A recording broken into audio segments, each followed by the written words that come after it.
Hello everyone, it's Cassie. Welcome back to my YouTube channel for the Pixi Dust Designs Halloween Hop. I am so excited to get to participate in this, and so yeah, we're going to make a card. So let me share what I'm using today. This is called the Halloween Candles. It is a die set from Pixi Dust Designs, and on the back it shows you how to put those little candles together, but I love Halloween. I love using dies, and I'm going to show you my favorite way to use the dies. I love it when I can die cut everything out of white cardstock and then color them the way that I want to. It is fun to die cut out of colored cardstock and, kind of change up the colors maybe by doing some ink blending, but for me, I love this. And so all I've done is I've die cut all of those pieces out of the white cardstock. You'll notice I flipped it over and I share that I put it all back into place. It just makes it that much easier to do the coloring. And then I put it back into place using some mint tape in this case. And so I'm bringing in my alcohol markers. Like I said, this is my favorite way to take care of coloring up some die cut pieces. And I did die cut all of the candles, like the backs and the face pieces, 3 times because I wanted to go ahead and make all 3 of those different candles that you can make using these dies. And so I'm sharing how I color them. Not all the pieces, I'm not going to share all of it, but like for this particular one, this is the mummy. I colored all those pieces yellow. We're talking about the eyebrows and the eyes. And then I'll just put those into like a little tidy tray so I don't lose them. And then I can put that candle right back into place and color that how I want to color it. So this one is for the Frankenstein. I'm going to color him green. I've got different Olo markers up there. And then once he's all colored up, I can pull him out and set him aside and get him ready to piece together, including his nose, all that. So here I've got all the pieces colored up, and I kept the backing white, and that's just so I can piece everything together, make those die cuts a little bit heftier, if you know what I'm saying. And then I will put the black piece on top for the mummy. Then I'll take all of their little eye pieces and use my pickup stick to put those pieces back into place. There's a lot of different ways that you could color these up, but like I said, I chose to just kind of go with what the packaging had on the back, the suggestion that it had. But there's obviously lots of options. You wouldn't even have to use all the little pieces that come with it. I just think that's fun. And so then for this piece, we'll move on to putting the candle on top. And I do love how all of these little Halloween candle pieces from Pixi Dust Design piece together so easily. Everything just works. They thought of it all. So I'm using liquid glue to adhere everything down. And I love this little mummy. He might be my favorite.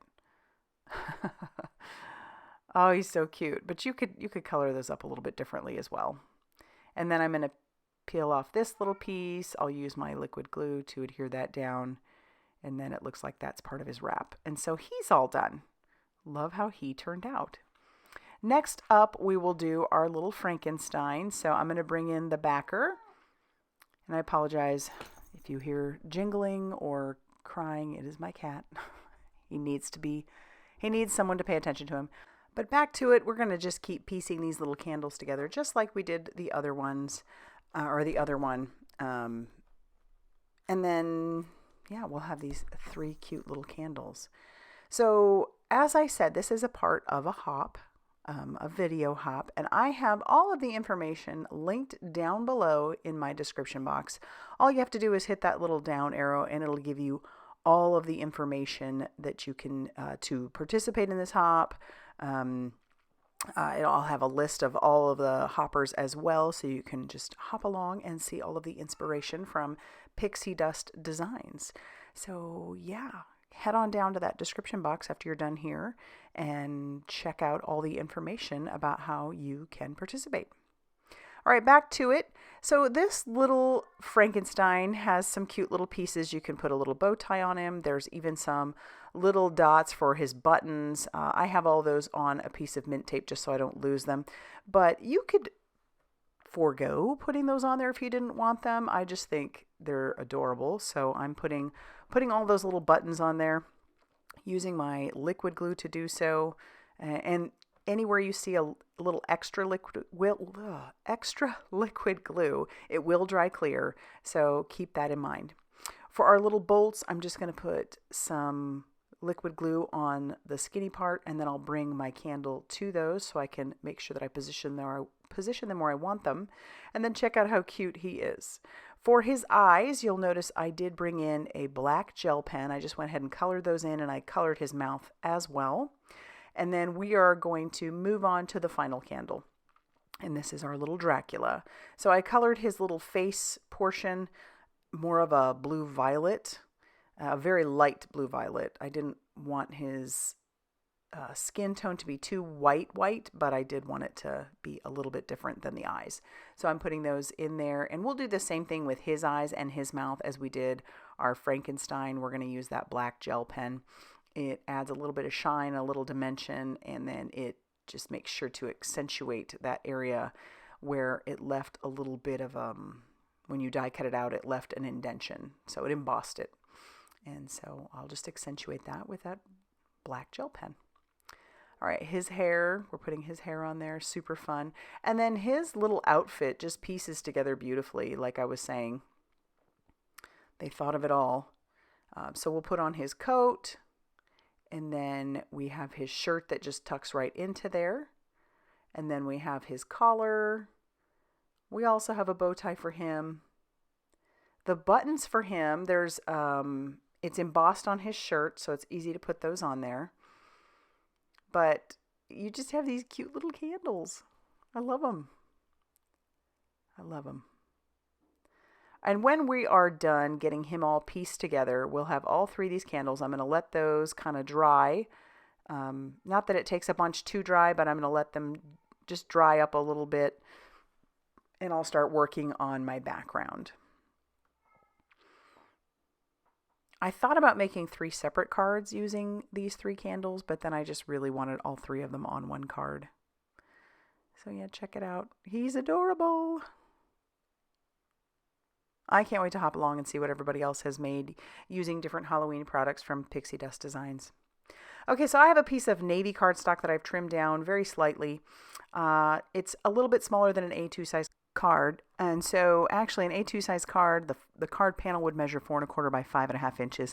I probably cut off 1/8 of an inch off the long side and the short side, so it's slightly smaller. And then I did use this distressing tool that I have. You know, you can use a file, you can just rough it up however you want. I'm also cutting into 3 of the 4 sides and then rolling those edges. And then I'm going to show you one more way that we can distress up this background. These are easy things to do that don't require a lot of product even. And as far as a distressing tool, that tool is so old. You could just use the side of your scissors as well to rough up that paper. You definitely have some options. So what I'm going to do with the rest of it though is I'm going to spritz it with water. Just a couple of spritzes. You don't need to go too crazy. And then I'm going to crumple it. And the reason I spritz it with water is that will kind of loosen the fibers a little bit. And so then when I'm crumpling that paper, it loosens those fibers even more. And it adds obviously a lot of texture to that background without having to have a bunch of products or, you know, I think sometimes we forget those simple things. And so I love this. I love it. And I'm so glad that I remembered to even do it because I used to do this all the time. And I love that distressed look. And then I'm going to use my liquid glue to try and adhere everything down. Just kind of pushing that down, making sure that it is on my craft cardstock. That craft card base, again, that's an A2 card base. So that full piece measured 5.5 inches, or 8.5 inches by 5.5 inches, and then I scored it at 4 1/4. I am going to use some foam tape on the back of all 3 of my candles. And then to make sure that these are actually going to adhere to that very textured background, I am using liquid glue on the back of those, and I'm going to hold that in place. Just leaving or peeling off the adhesive strip that's on the back of that. It will stick, but it may not stick as well. So I want to ensure that it will, so I'm using the liquid glue on top of having the adhesive back. And again, this will add dimension, just having them stick up. And I'll use just a couple of blocks to hold those in place. And then I'll think about how I want to put the Happy Halloween on there. And I'm not going to put any foam squares on the back of those. That might be a little bit more difficult and a little more than what I bargained for. So I am just going to put glue on the areas that are overlapping our candles. So paying attention to where that glue is going to go, I'm just sticking at the very top of most of our letters. And then I'll adhere that down. And I'll do the same thing for the word Halloween. And I don't add any embellishments, but I do take that background one more step. I'm going to grab in like a star Gellyroll pen, and I'm going to put little dots to make it look like a night sky. And I'll even draw in some little sketch stars. And then that is going to finish off this card for today. I really do love how this turned out. And I hope you like it too. If you do, please hit that like button. Consider subscribing if you haven't already done so. And again, be sure to hop along with us. Head on down to that description box. Thanks for stopping by, and we'll see you soon.